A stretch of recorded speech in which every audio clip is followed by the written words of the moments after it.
Good morning, everyone. This morning we are going to talk about the importance of water.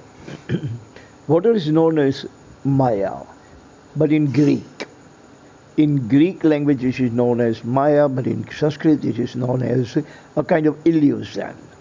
That we run after some kind of illusion of worldly things, material, money, uh, love affairs, this kind of things that we run after is called Maya. But this word is, I have taken it from the Greek language, and Maya means water. Today we are going to talk about the significance of water. Water is so simple, so innate, so banal thing that we don't actually attach as much importance as we should do. We take it for granted. We don't give any kind of importance to it. We think the water is just a water. You can just, without giving any kind of thoughts or without giving any kind of consideration, we use it. We use it mouthfully. We use it wastefully. Because we think the water is infinite. But no, water is not infinite. It may not last until infinity. So I'm not here to give you any kind of lecture on how to preserve the water and all that, but the importance of water. What was the significance of the water?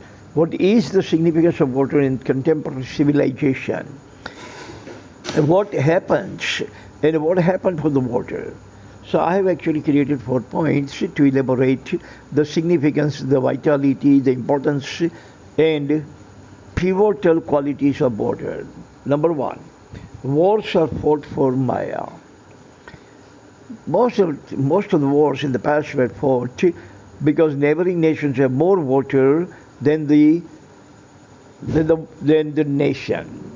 So that nation which was striving or scant for water, this nation actually carried out the war on the neighboring nation, and the reason was just to control the water resources.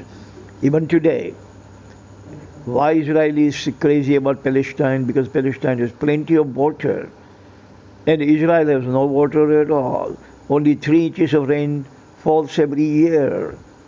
Israel is starving for water. They have been desalinating the water from the oceanic water, but Gaza, West Bank, they have plenty of water, and that is why Israel has been occupying those territories. They don't need territories. The population is only 4 million. And Israel, the size of Israel is good enough, adequate enough to accommodate 4 million people. So territory is not the purpose of fighting wars.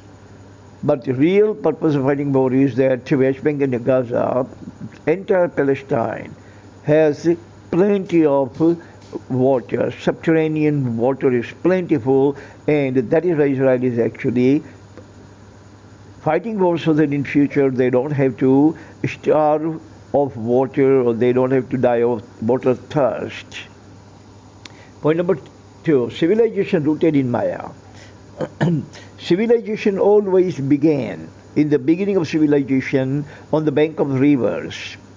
Wherever there was a water, people started settling down over there. Earlier civilization were always settled on the bank of the river, very close to the river, so that they can have plenty of water for cultivation, they can have fish to eat, and they can have that sleet or river mud, so they can actually make their homes. They must not have any kind of problem. Water to drink, fish to eat, and silt can be used in building homes. Water can be used as irrigation, and they can cultivate. Perfect. Sitting on the top of the tree. Did not need anything, excuse me, did not need anything else because water. Maya was there, so all kinds of Maya actually entailed. All kinds of Maya was there just because the Maya was there. Point number 3. Aryans came to India from Armenia for Maya. Aryans did not come to India for any other reason. There was no reason at all. But in Armenia, all around the Central Asia, there was a big drought. A drought lasted for a quinquennium, even a decade. They decided, that Aryans were all shepherds. They had the herds of cattle. They decided to move their herd of cattle to the to the east. Means coming from Armenia or Iran, they started moving in the east and they came to Punjab. In Punjab, there are 5 rivers. That is why its name is Punjab. The area of 5 rivers, the state of 5 rivers. When they reached to Punjab, they found that water was so much that they went bonker. They decided to settle down over there, and the local population was driven out from that area.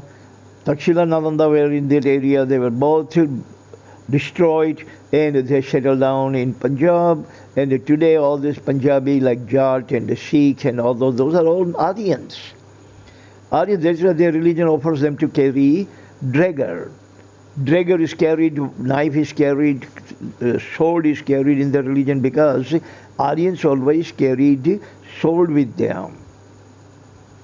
Point number 4, civilization begins and ends with Maya. Say for example, we live in Gujarat, and God forbid Gujarat doesn't get rain for about a quinquennium or a decade or even longer. I guarantee you that most of us are going to leave Gujarat behind. We are going to bid Gujarat final goodbye and go where the rain falls, go where the water is. Our civilization is so sensitive to water that if there is no water, our civilization would not actually take. Our civilization would not grow over there, our civilization would not sustain. So, actually the civilization began where the water was, and eventually the civilization would end where water will not be there. Like as I talk about Israel, Israel does not have ample amount of water, and after just about 50 years from now, Israel would not have any water at all to supply to their population. So it is working now on Gaza and the West Bank, because the plenty of subterranean water is there, and these people are going to dig up this subterranean water, pump it out, and supply it to their people. So that's all the time we have. Thank you very much for listening. God bless everyone on this planet. Amen.